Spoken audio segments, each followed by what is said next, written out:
শুধু শুধু আল্লাহর দোষ যে লাভ নেই, নিজেদেরও কিছু দোষ থাকে। আসসালামু আলাইকুম। ওয়ালাইকুম আসসালাম। দেখো দিনি উজুর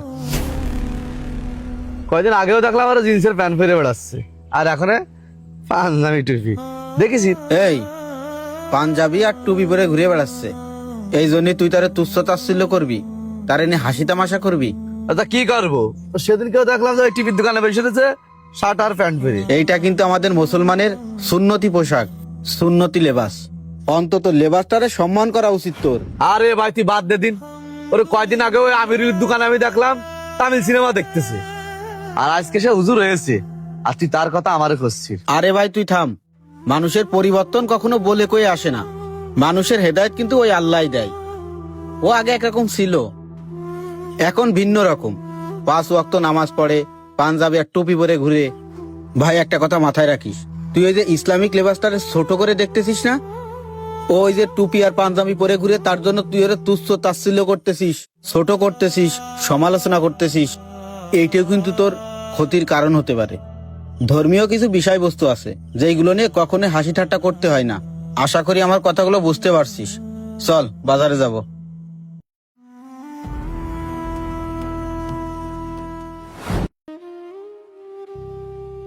ভাই, এই ওষুধ লিখে দিলাম, এগুলো নিয়ে এসে গরুরে খাওয়ান, ইনশাল্লাহ আপনার গরু সুস্থ হয়ে যাবে। ভাই এই ওষুধগুলো খেলে আমার গরু ভালো হবেন তো? আরে ভাই, আল্লাহর রহমতে ওষুধগুলো নিয়ে এসে খাওয়ান, আপনার গরু সুস্থ হয়ে যাবে।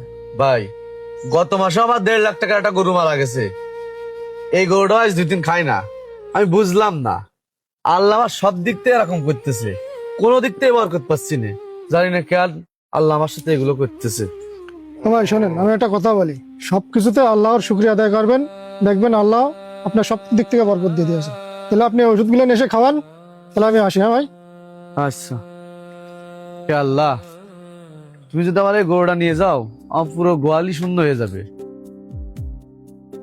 এই টাকাটা কি করিস না, থাক, আমি বিজলি কেটে আনতেছি, খাতে দিচ্ছি তোরে।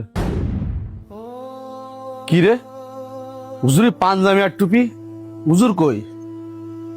হুজুরে তো দেখতেছি না। দেখি এই পাঞ্জাবির মধ্যে কি আছে, আজকে পরে দেখ।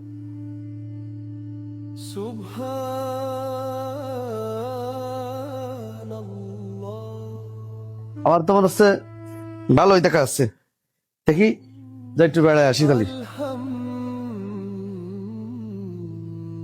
হুজুর আসসালামু আলাইকুম।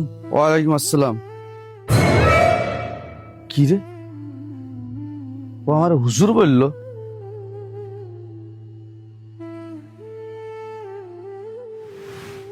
আসসালামু আলাইকুম। ওয়ালাইকুম আসসালাম। কি রে, রাহুল আমার সালাম দিল। হুজুর আসসালামু আলাইকুম। ওয়ালাইকুম আসসালাম।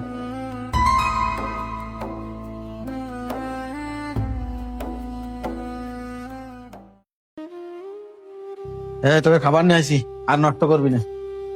ধর খা, তাই খা খা, একটা নষ্ট করবি না। ওই নূর। আসসালামু আলাইকুম। ওয়ালাইকুম আসসালাম। কিরে আব্বাস, তুই তোর গায়ে পাঞ্জাবি আর টুপি, কি বিষয়? আরে বলিস নি, আমি এমনি যাচ্ছিলাম, দেখি চেয়ারে পারে ইমাম সাহেব টুপি আর পাঞ্জাবি রয়েছে, তাই মনে করলাম যে একটু গায়ে দিই, এর ভিতর কি কারিশমা আছে।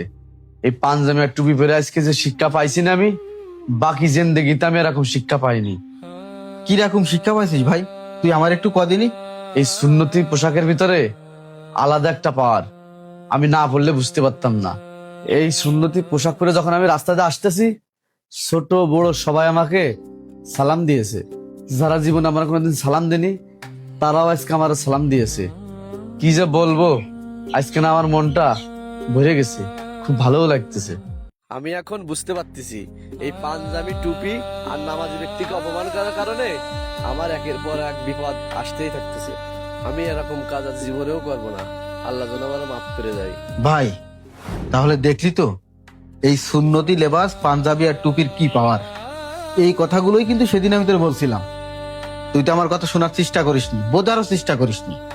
আজকে তুই তো স্বয়ং নিজেই প্রমাণ করে আনলি যে এই লেবাসের একটা পাওয়ার আছে।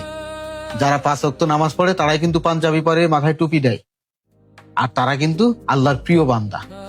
ভাই শোন, তুই যেহেতু তোর শিক্ষা অর্জন করে আসছিস, আজকে আমি তোকে বেশি কথা বলতে চাই না। তাহলে তুই বাড়িতে যা, আমি গরুরে খাওয়ান দিয়ে তারপরে আসতেছি, একসাথে বাজারে যাব। শোন, আমি কিন্তু আজকের থেকে এই পাঞ্জাবের টুপি পরেই চলবো, একসাথে নামাজও পড়তে যাবো। তাহলে চলে গেলাম। ঠিক আছে, যা তাহলে। আচ্ছা। নামাজি ব্যক্তি ও ইসলামিক লেবাস পরিহিত ব্যক্তিকে দেখে হাসি তামাশা নয়, শিক্ষা গ্রহণ করুন, কারণ হেদায়েত সব থেকে বড় নিয়ামত।